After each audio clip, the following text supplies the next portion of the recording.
Alléluia, Alléluia, Alléluia. Alléluia, Alléluia, Alléluia. Alléluia, Alléluia, Alléluia. Alléluia, Alléluia, Alléluia.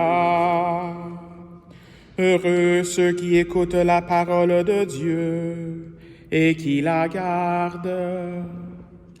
Alléluia, Alléluia, Alléluia.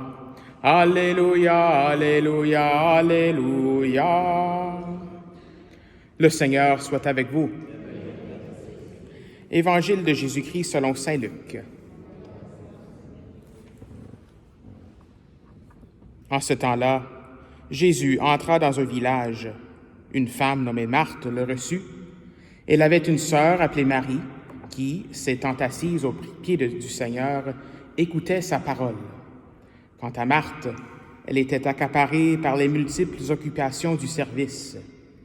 Elle intervint et dit, « Seigneur, cela ne te fait rien que ma sœur m'ait laissé faire seule le service? Dis-lui donc de m'aider. » Le Seigneur lui répondit, « Marthe, Marthe, tu te donnes du souci et tu t'agites pour bien des choses. Une seule est nécessaire. Marie a choisi la meilleure part, elle ne lui sera pas enlevée. » Acclamons la parole de Dieu.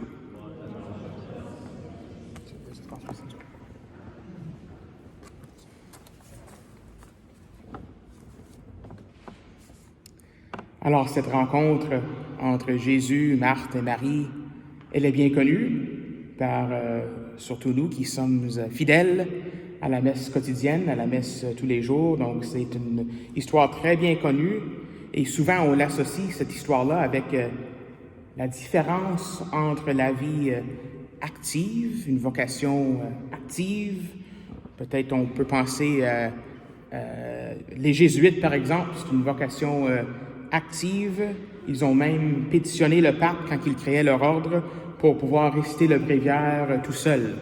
En ce temps-là, dans les années 1500, 1600, si tu faisais partie d'une communauté, il fallait que tu récites le bréviaire en communauté. Donc, ça fait pas trop de sens mais pour eux, ça faisait pas trop de sens. Ça l'empêchait le ministère s'il fallait retourner chez eux pour prier les vêpres à 5 heures, mais on avait une réunion du CPP ou quelque chose comme ça, je ne sais pas si ça existait dans ce temps-là, mais en tout cas, si on avait ces réunions-là, mais ça l'empêchait un peu le ministère. Donc, on a ce côté actif. Tu sais, les couples mariés aussi, on pourrait dire qu'ils sont actifs. Ils amènent toujours leurs enfants du sport, l'école, des choses comme ça. Mais on a aussi le côté contemplatif. Ça serait le côté Marie. On associe ça souvent avec le côté de Marie. Sainte Thérèse de Lisieux, par exemple, elle est contemplative. Elle a passé la plupart de sa vie comme adulte dans un couvent cloîtré chez les Carmélites.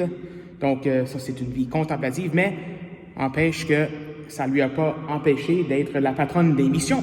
Alors, parce qu'elle était quand même cloîtrée, mais elle est devenue la patronne des missions, des missionnaires partout dans l'Église. Donc, au point où des fois, peut-être qu'on peut penser, avec cette lecture-là, que la vie contemplative, Jésus préfère la vie contemplative que la vie active. Jésus préfère ceux qui sont contemplatifs que ceux qui sont actifs. Mais est-ce que c'est vraiment vrai, ça? En réalité, je ne pense pas que Jésus préfère un ou l'autre. Les deux sont des appels distincts. Tu sais, comme le mariage et le sacerdoce. Il n'y a pas une vocation qui est meilleure que l'autre. Le sacerdoce ou la vie religieuse, ce n'est pas une meilleure vocation que le mariage. Sont tous les deux des vocations, c'est meilleur pour nous parce que nous sommes appelés à cette vocation-là. Donc le Seigneur appelle les gens à être actifs, à être contemplatifs dans tous les sens. Donc il n'y a pas une vocation qui est meilleure que l'autre. Les deux mènent à la sainteté. Mais encore, nous avons ce que Jésus dit à Marie, il ne faut pas oublier ça, qu'elle a choisi la meilleure part. Ça lui ne sera pas enlevé. Alors, comment est-ce qu'on fait du sens avec ça? Pourquoi est-ce que Marie a choisi la meilleure part? C'est parce qu'elle a décidé de mettre Jésus au centre. Elle a mis Jésus en premier. Quand Jésus est entré dans la maison, elle s'est assise à ses pieds, recevoir sa parole. Elle écoutait sa parole. Elle était dédiée à Jésus. Marthe, par exemple, on voit qu'elle n'a pas Jésus au centre dans son travail, dans ce qu'elle faisait pour l'hospitalité. Elle avait ses propres préoccupations, on pourrait dire, au centre.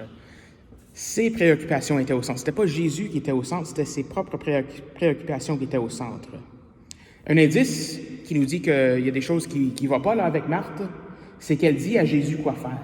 Hein? Un contemplatif ne dirait pas à Jésus quoi faire. Nous, on veut être des gens qui vont dire que ta volonté soit faite, Seigneur, pas que ma volonté soit faite, mais que la volonté du Seigneur soit faite. Donc, Marthe, elle dit à Jésus, dis-la de faire quelque chose. Elle ne fait rien, elle est juste à tes pieds. Alors, donc, Marthe a dit à Jésus quoi faire. Alors, il y a quelque chose qui ne va pas là. C'est ses propres préoccupations, ses propres inquiétudes qui sont dans le chemin, qui sont entre elle et Jésus. Et pour un instant, imaginons peut-être les rôles réversés. Si Marthe était au pied de Jésus, celle qui travaillait beaucoup, celle qui n'était pas préoccupée, mais elle disait, je vais être au pied de Jésus. Imaginons ça pour un instant. Marthe, même si elle est physiquement au pied de Jésus, son centre n'est toujours pas Jésus. Elle serait encore comme distraite par toutes sortes d'affaires, elle serait encore préoccupée, elle serait agitée dans son siège, si on veut, autour de Jésus. Jésus pourrait être en train de parler, mais elle ne serait peut-être pas en train d'écouter. Tandis que Marie, si Marie, elle était celle qui était l'active, ce serait encore elle aurait encore Jésus au centre. Tu sais? Elle pourrait faire toutes ces choses-là dans la paix. Alors, tout ça pour dire que la leçon qu'on peut apporter, qu'on peut prendre de cela aujourd'hui, c'est que peu importe notre appel dans la vie, qu'on soit contemplatif ou qu'on soit actif, ce qui est important, c'est de mettre toujours Jésus au centre. Écouter sa parole. Ça, c'est ce qui est important. Que nous soyons des parents actifs qui amènent nos enfants au sport, à des rencontres, à l'école, à toutes sortes d'affaires, qu'on soit tout le temps sur la route, dans notre char, des choses comme ça, ou qu'on soit un ermite dans le coin d'une montagne. L'important, c'est que nous mettions Jésus au centre, que nous faisons tout pour Jésus. Ce qu'on fait, c'est pour Jésus. Et ça, c'est la meilleure part qui nous sera jamais enlevée. Amen.